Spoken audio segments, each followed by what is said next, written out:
ஸ்ரீமதே ராமானுஜாய நமஹா. சென்ற வீடியோல நையாயிகன் பிரமத்தை எப்படி விவரிக்கிறான் என்பதை பார்த்தோம். அவனுடைய பட்சம் அந்யதாக்கியாதி. பிரமம்னா தவறான ஞானம், இல்யூஷன். எதிரில் இல்லாத பொருளையும் உள்ளதாக தெரிஞ்சு கொள்றோமே, தவறான அறிவு ஏற்படுறது. அந்த தவறான அறிவு தான் பிரமம். எதிரில் வெள்ளி இல்லை, கிளிஞ்சல் தான் இருக்கு.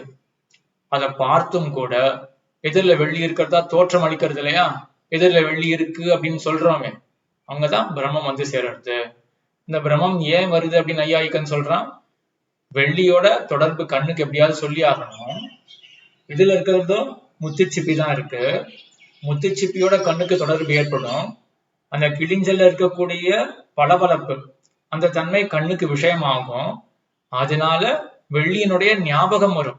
இந்த ஞாபகமே ஒரு தொடராக அமைகின்றது. இதற்கும் தொடர்பாக அமைகின்றது. கண்ணுக்கும் வெள்ளிக்கும் ஒரு தொடர்பாக இந்த ஞாபகமே, இந்த ஸ்மிருதி, ஸ்மரணம் அப்படின்னு சொல்லுவார்கள். இந்த ஞாபகமே ஒரு தொடர்பாக அமைகின்றது. ஆகையினால எதிரில் வெள்ளி இருக்கு அப்படின்னு தனியா ஒரு தோற்றம் நமக்கு வருது. அதுக்கப்புறம் வெள்ளி நினைச்சுட்டு நம்ம போய் அதை எடுக்க பார்க்கிறோம் அப்படின்னு நையாயிகன் சொன்னான். இப்போ இதுக்கு ஒரு மறுப்பு தெரிவிக்கிறது போல பராபாக்கரன் என்ன சொல்றான்னா, அக்ஷாதி அப்படின்ற ஒரு பட்சத்தை சொல்றான். இந்த பட்சங்கள்லாம் எப்படி நம்ம புரிஞ்சுக்கணும், என்ன படிக்கட்டுல என்ன விதத்துல நம்மளுடைய ஞானமானது வேலை செய்யறது, பிரக்ரியா, இந்த ப்ராசஸ் இருக்கு இல்லையா, அதைவன் இந்த பராபாக்கரன் வேறு விதமாக சொல்ல போறான். அவன் சொல்றான், எதிரில கிளிஞ்சல் இருக்கு. அந்த கிளிஞ்சலை பார்த்து யாருக்குமே குடமோ இல்லாட்டி துணி இருக்கு அப்படின்னு யாருக்குமே தோன்றாது. பிரமம் ஏற்பட்டாலும் அதுலயும் ஒரு வியவஸ்தை இருக்கு இல்லையா. கிளிஞ்சலை பார்த்து யாராவது குடம் அப்படின்னு பிரமிப்பார்களா? கிளிஞ்சலை பார்த்து என்ன பிரமத்துக்கு வாய்ப்பு இருக்கு? வெள்ளி அப்படின்ற பிரமத்துக்கு தான் வாய்ப்பு இருக்கு. ஏன்? வெள்ளிக்கும் அந்த கிளிஞ்சலுக்கும் ஒரு சாமியம் இருக்கு, ஒரு ஒப்புமை இருக்கு. என்னது? பலபலன் இருக்கக்கூடிய தன்மை ரெண்டு இடத்துலயும் இருக்கிறதுனால, அப்போ அந்த கிளிஞ்சலை பார்த்துட்டு அந்த பளபளப்பு தன்மை இருக்கிறபடினால அந்த பளபளப்பு என்ன பண்றது? வெள்ளியினுடைய ஞாபகத்தை தூண்டுகின்றது. இப்படின்றது நையாயிகனும் ஒத்துக்கக்கூடியதுதான். அதனாலதான் கண்ணுக்கு வெள்ளியோட மட்டும்தான் தொடர்பு. பட்டத்துக்கெல்லாம், அதாவது பட்டம்னா துணி, துணிக்கெல்லாம் ஞாபகமே வராது. அப்ப துணிக்கு இங்க பிரசக்தியே கிடையாது. வெள்ளிக்கு மட்டும்தான் அந்த தோற்றுதலுக்கு வாய்ப்பு இருக்கு. ஆக அந்த தோற்றுதலும் தோற்றமும் எப்படி ஏற்படுறது? முதல்ல வெள்ளியினுடைய ஞாபகம் நமக்கு வருது. அதை பார்த்து இந்த பிரபாகரன் சொல்றான், நான் இதை ஒத்துக்கிறேன், வெள்ளியினுடைய ஞாபகமானது ஏற்படுறது அப்படின்றத ஒத்துக்கிறேன். இதுவே போதுமே. எதில இருக்கக்கூடிய பொருள் ஒண்ணு இருக்கு அப்படின்னு தெரிஞ்சுக்கிறேன், வெள்ளியினுடைய ஞாபகம் வருது.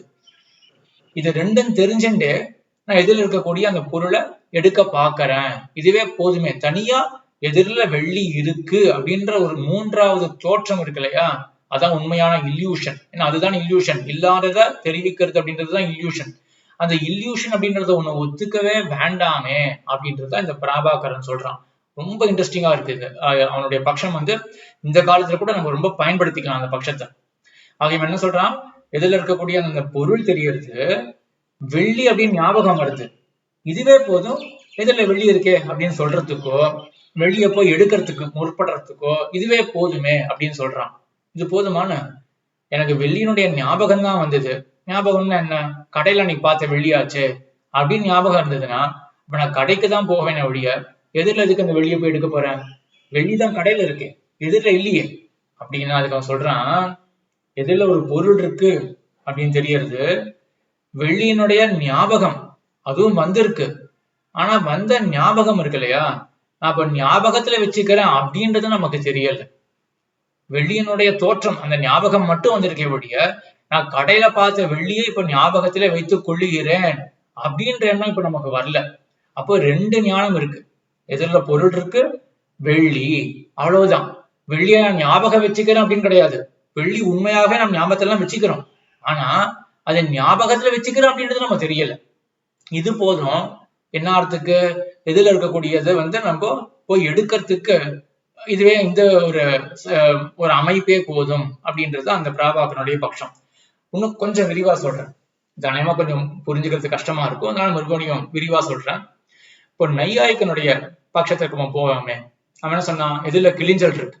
இந்த கிளிஞ்சலை பார்த்த உடனேயே வெள்ளியினுடைய ஞாபகம் வந்தது அப்படின்னு சொன்னான். இந்த ஞாபகமே ஒரு தொடர்பாக அமைந்தது, அதனால எதிரில் வெள்ளி இருக்கு அப்படின்னு ஒரு தோற்றம் வந்தது. இதுதான் இல்யூஷன். இந்த தோற்றம் வந்தது, இல்யூஷன் வந்தது அப்படின்ற நையாயிகன் ஒத்துக்கிறான். அவன் மதத்துல கூட எதிரில் இருக்கக்கூடிய முத்துச்சிப்பிய பார்த்துட்டு நமக்கு வெள்ளியினுடைய ஞாபகம் வந்துச்சு இல்லையா, அந்த ஞாபகத்தை நாம கடையில பார்த்த வெள்ளி, போன வாரம் கடையில நான் பார்த்த வெள்ளி அப்படின்னே நமக்கு ஞாபகம் இருந்ததுன்னு வச்சுப்போமே, அப்ப எதிரில் வெள்ளி இருக்கு அப்படின்னு யாருக்கா தோற்றுமா? அப்ப நையாயிக்கனுடைய மதத்துல கூட என்ன சொல்லணும் அப்படின்னா, எதிரில இருக்கிற பொருள் கண்ணுக்கு விஷயமாறுது, வெள்ளியினுடைய ஞாபகம் வருது, ஆனா அது ஞாபகம் அப்படின்றது நமக்கு தெரியாது. வெள்ளின்றது ஒரு தோற்றமா நமக்கு தெரியும், அது ஞாபகமா, அது என்ன கண்ணுக்கு விஷயமா அப்படின்னு அதை பத்தி நம்ம யோசிக்கவே மாட்டோம். வெள்ளின்னு ஒரு தோற்றம் மட்டுமே இருக்கும். அதற்கு அப்புறம் மூணாவதா என்ன சொல்றாங்க, எதிரில வெள்ளி இருக்கு அப்படின்ற ஒரு புதுசான தோற்றம் மறுபடியும் வரும். அதுதான் இல்யூஷன், மாயை, அதாவது பிரமம். இல்யூஷன் அப்படின்றது நையாயிக்கனுடைய பட்சம். ஆக இந்த பிராபாகரன் எந்த அம்சத்தை ஒத்துக்கிறான்? எதில் இருக்கக்கூடிய விஷயமானது கண்ணுக்கு இலக்காரது, அந்த முத்துச்சிப்பியானது. அதுக்கப்புறம் வெள்ளியினுடைய ஞாபகம் வருது. ஞாபகம் வந்த பொழுதிலும் கூட நான் கடையில பார்த்த, போன வாரம் பார்த்த வெள்ளி அப்படிலாம் ஞாபகம் வராது. வெள்ளி அப்படின்ற மட்டும் ஒரு ஒரு ஒரு புரியாத புதிர் போல ஒரு ஞாபகம் இருக்கும், அவ்வளவுதான். அந்த ஞாபகம் இருக்கு இல்லையா, அப்ப இந்த எதிர பார்க்கக்கூடிய பொருள், அந்த ஞாபகம், இது ரெண்டுமே போதுமே. மூணா தனியா ஒண்ணு சொன்னாங்க நையாயிகன், எதில் இருக்கக்கூடியது வெள்ளி அப்படின்னு ஒரு தனியா ஒண்ணு சொன்னாலே ஒரு தோற்றம், அது தேவையே கிடையாது. இந்த ரெண்டே போதும். எதில் இருக்கக்கூடியதான் போய் எடுக்க பார்ப்பான், எடுக்க பார்த்த அப்புறம் அவன் தெரிஞ்சுப்பான் இது வெள்ளி அல்ல, இது முத்துச்சிப்பி அப்படின்றது தெரிஞ்சுப்பான். ஆக ஒரு சூக்ஷ்மமான, ரொம்ப சட்டிலான டிஃபரன்ஸ் இருக்கு. இந்த இல்யூஷன் அப்படின்றத இப்போ இந்த பிராபாகரன் அப்படின்றவன் இருக்கா இல்லையா, இவன் இந்த இல்யூஷனை ஒத்துக்கவே இல்லை. ஏன்னா இல்யூஷன்னா என்ன அர்த்தம்? எதிரில் இல்லாத பொருள் இருக்கிறதாக தோற்றம் அளிக்கிறது இல்லையா, அந்த தோற்றம் தான் இல்யூஷன். இப்போ நல்லா யோசிச்சு பாருங்க, பிராபாகரனுடைய மதத்துல, அக்யாதி இந்த வாதத்துல அந்த தோற்றத்தை அவன் ஒத்துக்கவே இல்லை. எதில் இருக்கக்கூடிய பொருள் வெள்ளியனுடைய ஞாபகம், இவ்வளவுதான்.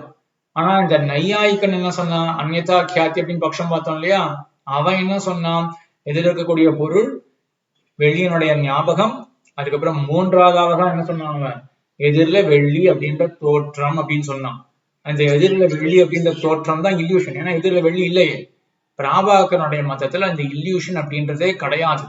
அப்ப நம்ம நான் பிரமிச்சின்ன அப்படின்னு சொல்றோம் இல்லையா, எல்லா இடத்துலயும் என்ன அப்படின்னா, நமக்கு ஞாபகத்துக்கு வந்திருக்கு, ஆனா அது ஞாபகத்துல வச்சுட்டு இருக்கோம் அப்படின்னு தெரிஞ்சுக்காம நம்ம போய் எடுக்க பார்த்திருக்கோம். அதுக்கப்புறம் தெரிஞ்சிருக்கோம், வெறும் அந்த ஞாபகத்துல தான் வந்தது, அது இதுல நம்ம தோற்றவில்லையா இது அப்படின்றத நம்ம அப்புறம் தெரிஞ்சுக்கிறோம் அப்படின்னு. இது கொஞ்சம் கஷ்டமான விஷயம்னு நினைக்கிறேன். முடிஞ்ச வரைக்கும் எளிமைப்படுத்த பார்த்துருக்கேன். புரியலன்னா சொல்லுங்க, கமெண்ட்ஸை சொல்லுங்க. இதை பத்தி கூட சில டிஸ்கஷன் எப்படி திருவாய்மொழிக்கு வச்சுக்கிறோமோ, ஸ்ரீபாஷத்தை பத்தி வச்சுக்கிறோமோ, கூடவே சேர்த்து இதை பத்தி டிஸ்கஷன்லாம் வச்சுக்கணும்னா, இவ்வளவு யோசிச்சிருக்கார்கள் அப்படின்றத நம்மளும் கூட பேசி கலந்து அதை இன்னும் நிறைய ஞானத்தை பகிர்ந்துக்கலாம். ஆழ்வார் திருவடிகளே சரணம், எம்பெருமானார் திருவடிகளே சரணம், ஜீயர் திருவடிகளே சரணம்.